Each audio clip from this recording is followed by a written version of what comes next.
প্রিয় দর্শক, টাঙ্গাইল পল্লী বিদ্যুৎ সমিতি সহ সারা বাংলাদেশের কর্মচারী ও কর্মকর্তাদের যে সমস্যাগুলি রয়েছে এবং তারা যে বিষয়গুলোতে অবরোধ এবং মানববন্ধন করেছে এবং তাদের সমস্যার কথা বলেছে, সেটাই কিন্তু আমরা ভিডিওর মাধ্যমে দেখাচ্ছি। ভিডিওটি না টেনে বিস্তারিত দেখতে থাকুন তারা কি বলে। ঠিক সেই রকম অথবা তার থেকেও বেশি আমরা কাজ করি, কিন্তু সেক্ষেত্রে আমরা সেই মূল্য পাই না। এবং আজকে যদি কোনো কারণে আমি যদি চাকরিচ্যুত বা আমি যদি চাকরি ছেড়ে দিই, সেক্ষেত্রে আমাকে একটা টাকা না, একটা পয়সা শূন্য হাতে আমাকে যেতে হবে। এখানে আমি এক সন্তানের মা, সেক্ষেত্রে আমি যখন মাতৃত্বকালীন ছুটি কাটিয়েছি, সেখানে আমি আপনাদের একই দাবি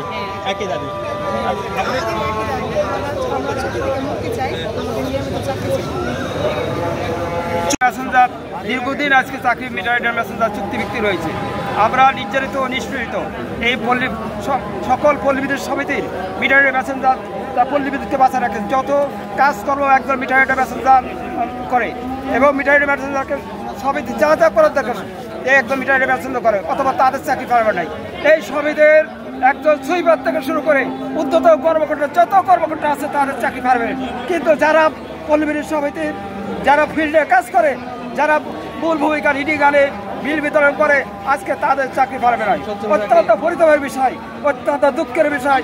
আমরা জননেত্রী শেখ হাসিনার কাছে একান্ত দাবি করি আমাদের চাকরির জন্য পারবেন হয়, তো আমাদের চাকরির চুক্তি থেকে মুক্তি চাই। আমাদের এই বয়স হয়েছে, আমরা যদি এখন চাকরিতে আমাদের চুক্তি না করায় আমরা কোথায় যাবো? আমাদের বউ ছেলে মেয়ে আমরা কীভাবে চলবো?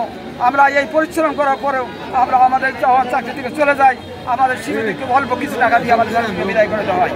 সম্মানিত উপস্থিতি, এই ধরে এখানে বিলীন সহকারী যারা রয়েছে তাদেরকে একটা নিয়মিত আছে আর একদম অনিয়মিত রয়েছে, তাদেরকে একই বৈষম্য একই নিয়ম নীতি পালন করা হয়।